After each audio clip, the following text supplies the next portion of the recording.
Bien, continuamos con el tema 6, la noción de gracia. Vimos la noción de alianza sin condiciones, iniciativa divina, y la noción de gracia.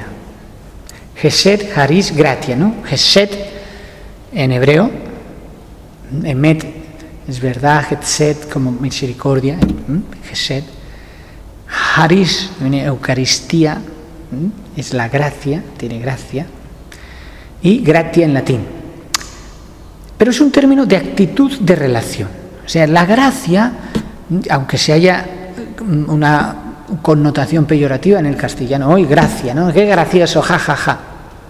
Hoy se considera esto así, una cosa graciosa, en fin, ¿no? Término muy trivial, muy frívolo, pero el concepto de gracia es muy impresionante como término de actitud de relación. Tiene que ver con el tipo de relación, no una cosa, un objeto, sino un tipo de relación, que es una relación graciosa.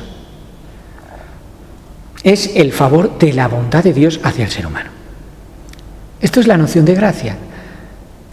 Dios es bondadoso con el ser humano. Dios es amor. Actuar con gracia es la forma de actuar del carácter divino. Muchas definiciones aparecen en los Salmos, en Números, sobre gracia, como Dios girar la cara hacia ti, literalmente desde el hebreo, Dios gira la cara hacia ti, hace resplandecer su rostro, ese gran famoso texto, expresan siempre un favor divino, expresan la noción de gracia. Siempre en teología, cuando hablamos de gracia, es gracia divina, no es gracia humana, porque el hombre no tiene esta facultad. Cuando Dios viene a por el hombre caído, recupera al hombre, es decir, hay una gracia salvífica, es una gracia de enorme importancia, de enorme valor. Si Dios es amor, cualquier expresión de iniciativa divina es gracia, ¿no? Es favor al hombre. La gracia efectiva o la gracia salvífica consta del perdón, sobre todo tiene que ver con el perdón, te he perdonado. Moisés quiere ver a Dios en Éxodo 34, 6 y 7 y para describirlo lo hace con todo sinónimos de gracia. Lo vamos a ver. No sé por qué no traemos la Biblia a clase. Éxodo 34, 6 y 7 lo podemos ver. No es castigar, en la traducción mejor, no es castigar, Esdras,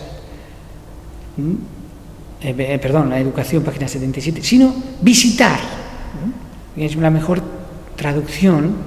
En el mundo antiguo Dios visita, no más que Dios castiga. Las gracias misericordia, pero no quita el hecho de reconocer culpable al ser humano. Es decir, no es cuestión de borrón, ni cuenta nueva, y no, aquí no ha pasado nada, no, aquí sí ha pasado algo, ¿vale?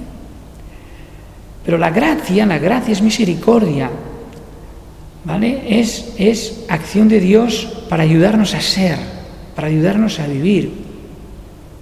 Cuando Dios hace un pacto con su pueblo, es una expresión de su gracia. Por lo tanto, la noción de gracia quizá esté antes que la noción de alianza, porque la alianza es una expresión de la gracia y transformada en leyes.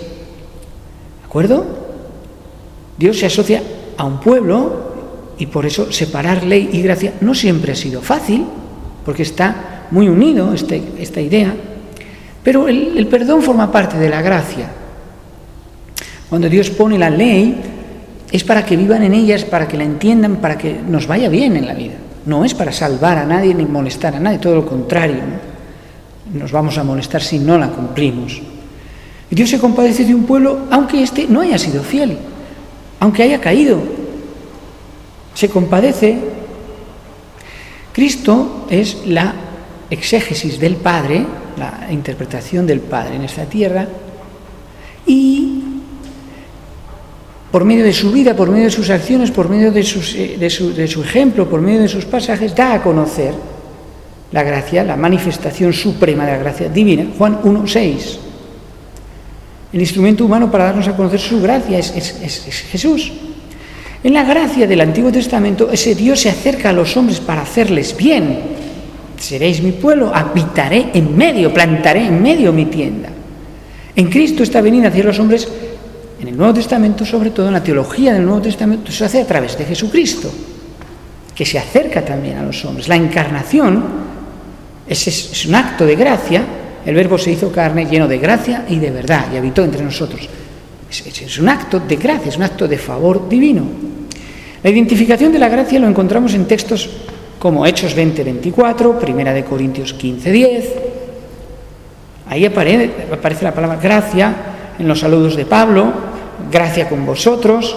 Es una acción divina, Colosenses 4:18. Es decir, cuando encontramos al hombre pecador, la palabra gracia es la manera que se usa, que podría perfectamente ser sinónimo de justificación o de redención. La gracia es justificación, la gracia es redención. Eres culpable, pero yo intercedo por ti, yo doy mi vida por ti, yo te voy a salvar de este pecado, de esta muerte.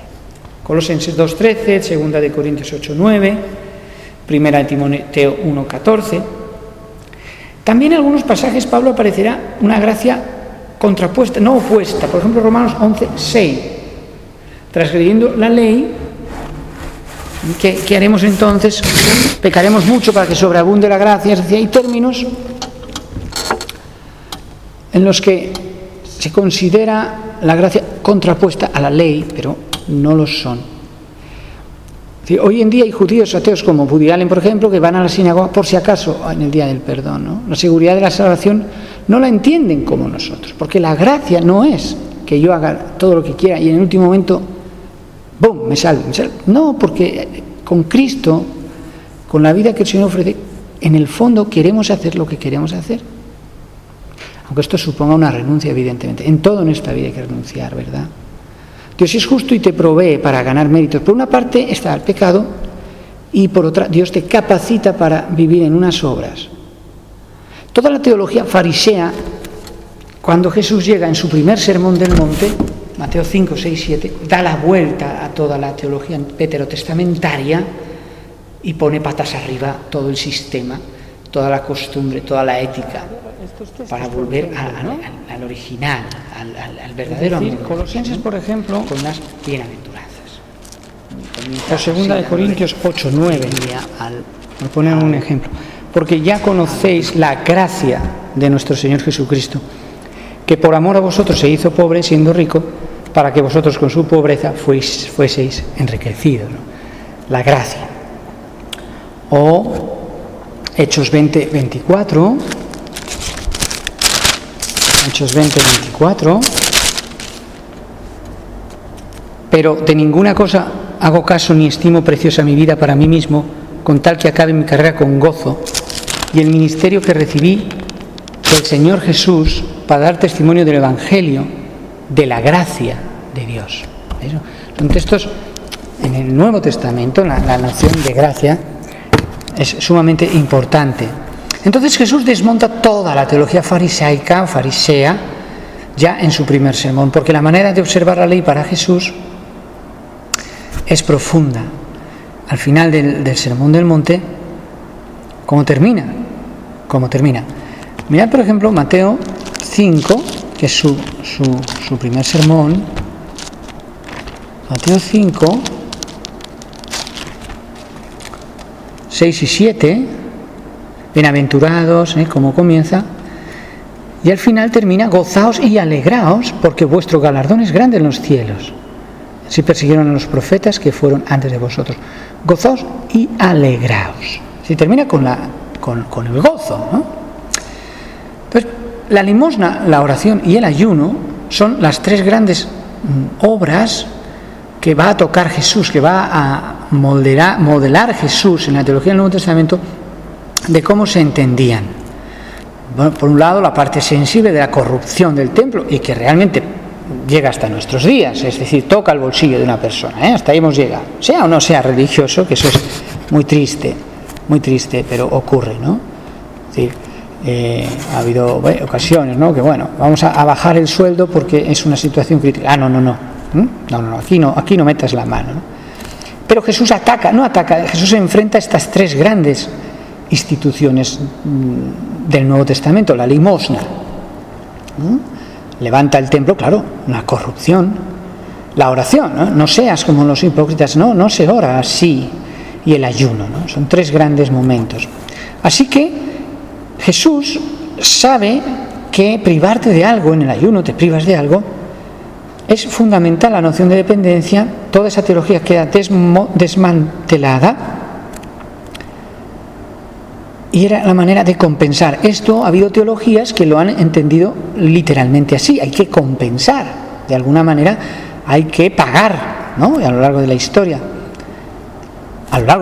Lutero descubre este error al leer Romanos, o incluso la Iglesia Católica ha admitido también ya, ¿no?, como en aquel momento esa meritología existía. Así que Jesús y Pablo hablan de la ley, pero no en contraposición a la gracia, ¿vale?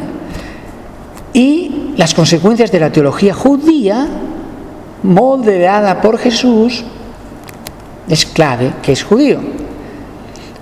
Entonces, es importante porque no podemos considerar que el cumplimiento de la ley sea suficiente para ser salvo. En primer lugar, ¿no? Que la expiación del pecado mediante sacrificios existió durante un tiempo en la historia, después no hay templo y ya no hay sacrificios. Y por lo tanto hay que hacerlo, de alguna manera el sistema ahora es por méritos. Es decir, antes de que viniera la noción de gracia, pero que la noción de gracia ha existido siempre, pero no como la entendemos ahora con Jesucristo, todos tenían que tener su ovejita, su carnerito y tener su sacrificio vespertino, matutino, incluso el día del gran perdón, el día de Yom Kippur. En definitiva, están haciendo algo para expiar los pecados del pueblo, los pecados suyos. En cierto modo hay una teología, podríamos decir, de obras. Pero claro, cuando el templo no está, los sacrificios no están, bueno, pues algo habrá que hacer. Y entonces hemos confundido obrar para salvación, para que me salve tengo que obrar, o obrar porque me he salvado, porque acepto a Jesús y Él ha transformado mi vida, mi pensar, mi sentir, mis cosas que hacer, mi forma de divertirme, mi forma de alimentarme, mi forma de amar, mi forma de tener sexualidad. Es decir, todo ha sido modificado por esa gracia, pero no porque así me voy a salvar. No se van a salvar los que son ordenados y son muy fieles, no. La salvación es únicamente por gracia. El cristianismo, la verdadera expiación, no es el mérito, ¿vale? Una persona puede jactarse de una falsa seguridad de su salvación, pero Pablo hablará cuando se comprende, es decir, nosotros somos aquí descendientes de Moisés y vienes tú a enseñarnos, carpintero de Nazaret, ¿no? El joven ciego, Juan 9. En lo mismo es de las normas, ¿vale? No puede olvidar, es decir, el concepto de las normas, de las leyes que aparecen en el Nuevo Testamento, no debe olvidar la noción de alianza. Lutero dice, la lex es una ancilla de la gracia, ¿no? La ley siempre supeditada a la gracia. Así que el pacto, la noción del pacto que veíamos en las lecciones anteriores, muy importante en el Nuevo Testamento, incluso para Jesús, fundamental, va a afectar a la manera de ver la ley. La teología nomista, veterotestamentaria, de ver la ley como cumplimiento de salvación, como medio de salvación frente a lo que Jesús propone, es una gran diferencia. Es decir, una gran diferencia. Habéis oído que fue dicho, mas yo os digo. La ley es preexistente y eterna porque existe antes de Moisés en algunas cuestiones que llegan aspectos, es decir, en cosas ciertas llegan a conclusiones que no lo son. Es decir, la ley es preexistente, pero la ley se formula una vez caído el hombre, una vez es liberado de Egipto, tiene distintas formulaciones. Cuando ya vuelva el Señor Jesús, no tendrá sentido en un mundo glorificado el no matarás, se reformulará, ¿de acuerdo? Entonces, cuidado, la ley es una adaptación a nuestra situación dentro del Nuevo Testamento, porque la teología, la ley del Mesías es la ley de Dios, ¿de acuerdo? Así que lo dejamos aquí. Próximo día, el centro de la teología, tema 7.